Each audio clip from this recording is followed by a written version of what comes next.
before the lights, before the empire. A tribe known as the Parisi arrived, river people, traders, survivors. Long before empires, the river carried trade, survival, and the first whispers of a future city. Here on a small island, life moved simply. Families built, cooked, trade. This crossing controlled movement, trade, and power. Across the waters, strangers arrived, carrying ambition, order, and destiny.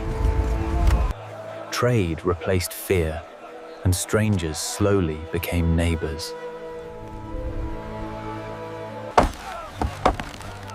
What began as survival slowly became construction. This island was no longer hidden. It had become a gateway between worlds. Trade brought wealth, and with wealth came ambition. Temporary shelters became homes, and homes became a city.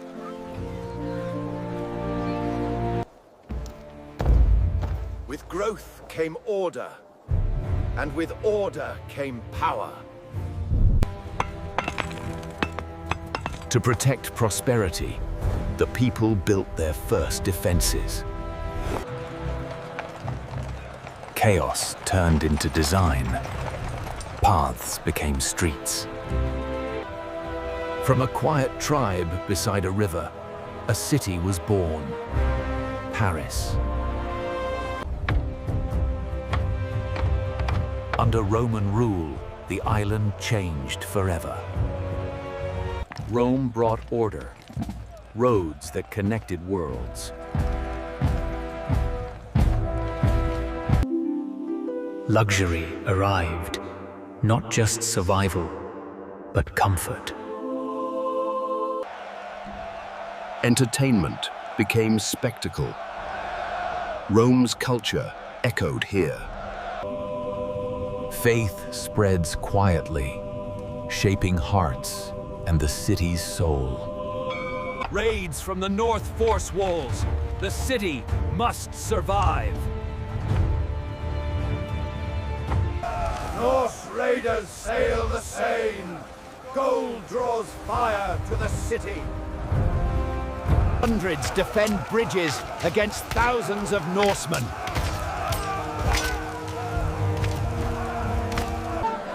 Life resumes. Markets thrive between walls. The city reaches for heaven, stone by stone, spire by spire.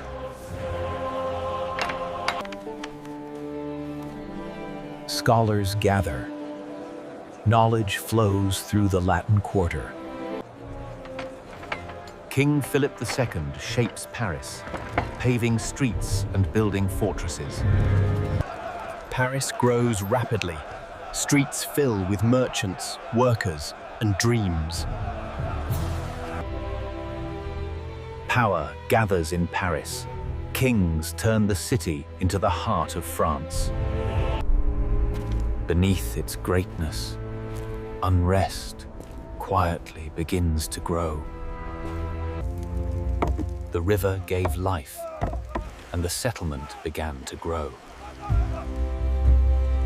Strangers followed the river, bringing stories and trade. Trade became routine, and a market was born.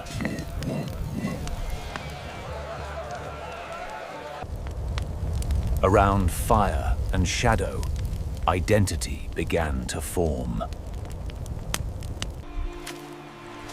The river brought life, but also danger.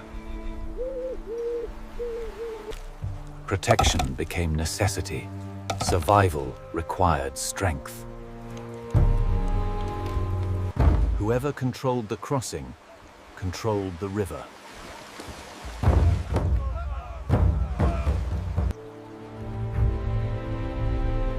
Geography itself shaped destiny. A tribe became a community, and a place gained a soul.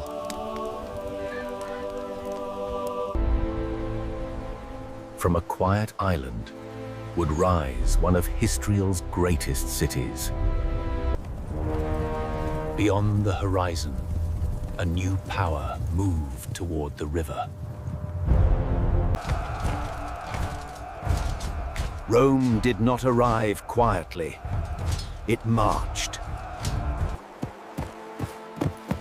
Whispers of Rome reached the island before the soldiers did. The tribe chose resistance, even against an empire.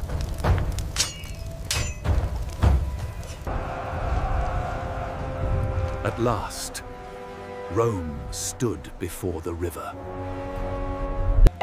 Rome prepared carefully. Every conquest began with order. To stop Rome, the tribe destroyed its own crossings. Where chaos once stood, Rome measured the future. Rome built roads first, because roads meant control. At the center, Rome built power in stone. With roads complete, life returned. Trade turned settlement into a city. Rome did not only conquer, it civilized daily life. Water, the lifeblood of Rome, now flowed into Lutetia. Flames swallowed Lutetia, but Rome would not forget this crossing. From ashes, Rome began to rebuild in stone. Lutetia was no longer a village. It was becoming a Roman city. Bathhouses rose, where citizens gathered in steam and marble. A forum stood at the heart, where law and power met. An arena echoed with cheers and the clash of spectacle. Stone bridges bound the river and the empire together. Roads stretched outward, linking Lutetia to Gaul.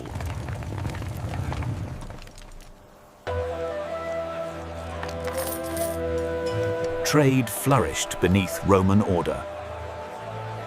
Old Celtic gods faded, Roman temples stood tall. Legions guarded the river, securing Rome's frontier.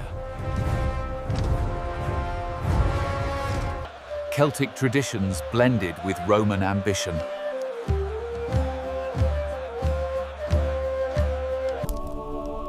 Whispers of a new faith began to spread quietly. But empires, like rivers, do not flow forever. Barbarian tribes moved from the north, and Roman walls trembled. Roman citizens hurried to fortify the walls of Lutetia. The barbarians struck. Lutetia trembled under siege. The Seine became a lifeline and a barrier to invaders. Romans defended fiercely, but cracks appeared in the walls.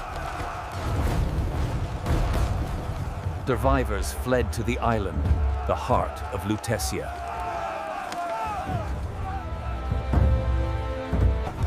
Walls were raised. Timber and stone held the last defenders. Night fell, but the threat never slept.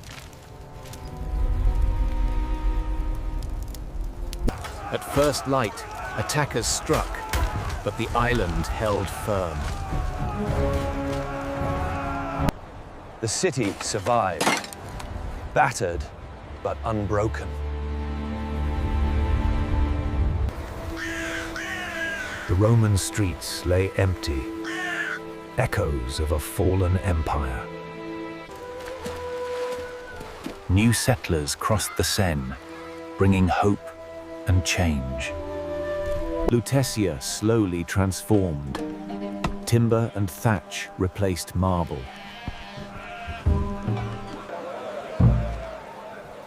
Trade revived. A new rhythm beat through the streets. New faith took root. Stone churches rose from the earth. Evenings brought calm and the rhythm of daily life.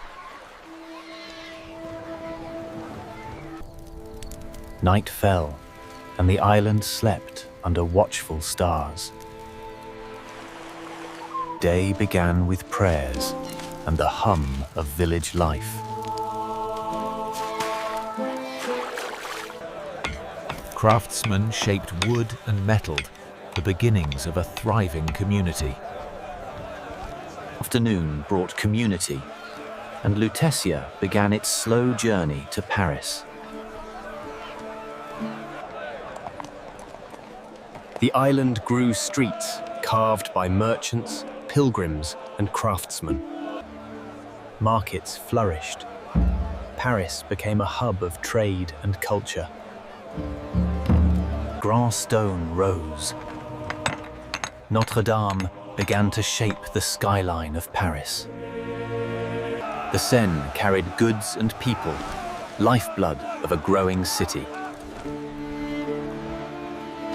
Bridges bound the islands, weaving together a city on the Seine. Guilds formed, shaping trade, crafts, and the rhythm of Parisian life. Stone cathedrals rose, monuments to faith and ambition. Markets buzzed. Paris became a crossroads of wealth and ideas.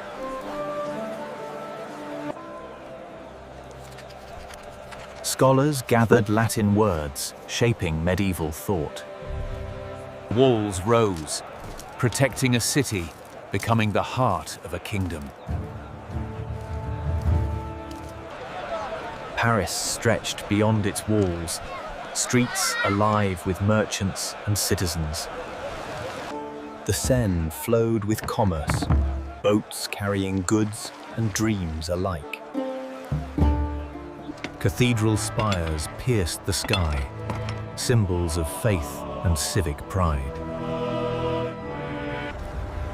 Gates and towers stood vigilant, guarding Paris against threats from beyond. The Latin Quarter thrived, students debating, learning, shaping Paris's mind.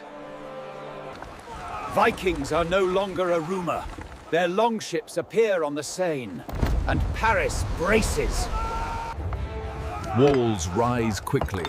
Timber and stone fortify the city against the approaching threat. The Vikings strike, arrows fly, shields clash, and Paris trembles under assault. The first strike ends. The city fortifies. Walls are rebuilt stronger. Paris prepares for the inevitable next wave. For now, Paris breathes. A fragile calm settles over the city, but danger